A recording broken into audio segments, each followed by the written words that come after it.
Well, when I was very young, I worked in a sawmill at the mouth of the Pitt River, and I can remember the day that the Harken 1 came around the corner for the first time up into the Pitt River. Of course, eventually I got to where I worked on it as a deckhand, and then I ran the Harken 2 for a while, and I used to deck on the Harken 3.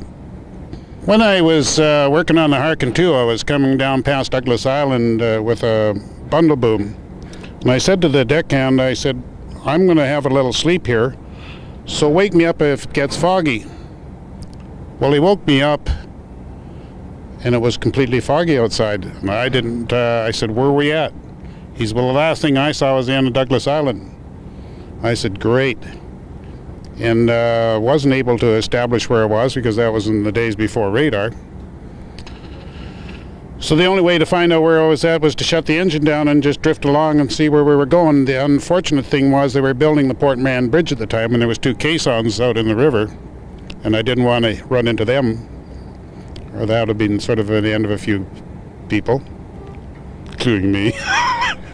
Anyways, established where we were, we could get it, and then we continued on down, got down below where the caissons were, and then we pulled into the log booms above Fraser Mills and tied the boom up. But that young fellow, he still works for an outfit called Harken Towing. His name was Red Sails. We have to get all this close.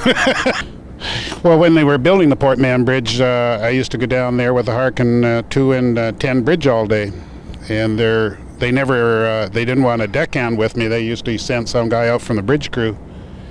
So they'd ask us to move a scow or some pilings or something, and it'd be 2 or 3 foremen up on this old Bailey Bridge up there, screaming up and down and jumping and telling the guy on the back of the boat what to do, and he'd be yelling at me what to do, and I just said to myself, no, I'll do my own thing, which I did, because there was just too many bosses up there. But that's what I did for a couple of months anyway. Gordon, have you been on the Fraser River recently and noticed the changes that have happened since you used to work there?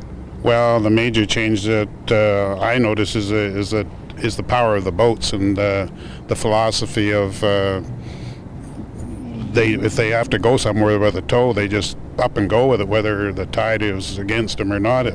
Whereas back when we were there, we had to wait for the tides all the time. Yeah, I've been around over there, but I haven't worked on a boat for 30 years in the Fraser. Yeah, it's the main thing is just the power of the boats, and I would say is the big change. Gordon, what's your favorite tug of all time? Well, that's really quite difficult to say. I guess because I worked so much on the Harken 2, and that was one I worked on. It was it has a thing in my heart, but I mean, as far as a tugboat is concerned, it's not really something that people would write home about. But I had never worked on any really large ones, so it's the Harken 1 was a good boat also. That's all I can say. I guess the Harken 2. Boats. Well, that's the only ones I worked on.